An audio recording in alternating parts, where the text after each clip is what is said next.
एकदा समर्थ रामदास हे पुरंदर किल्ल्यावरून चाफळला जाताना जेजुरीवरून चालले होते. तेवढ्यात एक धनगर घोड्यावरून समर्थांसमोर आला. त्याने समर्थांचे दर्शन घेतले व म्हणाले, महाराज खंडोबाचे दर्शन घेऊन जाना. तेव्हा समर्थ हसून म्हणाले, अरे बाबा, मी रामाचा सेवक आहे. मी रामाव्यतिरिक्त इतरांना राम स्वरूपातच पाहतो. तुझ्या खंडोबाला इथूनच नमस्कार करतो. आता गड चढायला मला जमणार नाही.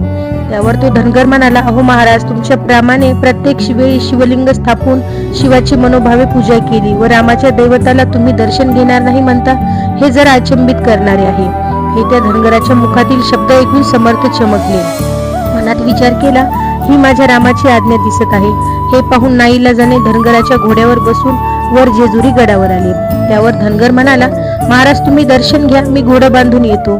समर्थ मंदिरात गेले. तिथे खंडोबाचे लिंग पाहून महाराजांचे मन प्रसन्न झाले. त्यांच्या डोळ्यातून घळाघळा अश्रू वाहू लागले. अंगाला कंप सुटला, वाणी सद्गदित झाली आणि त्यांच्या मुखातून शब्द निघाले.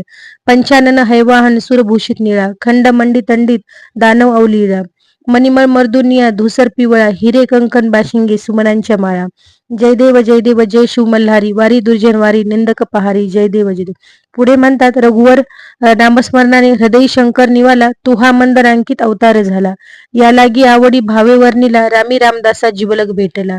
म्हणजे श्रीरामाचा भक्त असून रामाचे नाव घेत असताना माझ्या हृदयात प्रत्यक्ष शंकर अवतरले. ही अनुभूती समर्थांना आली. दर्शन घेऊन बाहेर येतात तर तो घोडाही नाही आणि तो धनगरही नाही. समर्थांनी ओळखले की प्रत्यक्ष श्री खंडोबा समर्थांना गडावर घेऊन आले होते. मी देवाला कष्ट दिले याचे समर्थांना फार वाईट वाटले. हीच खंडोबाची आरती सर्व महाराष्ट्रभर प्रचलित आहे. जय जय रघुवीर समर्थ.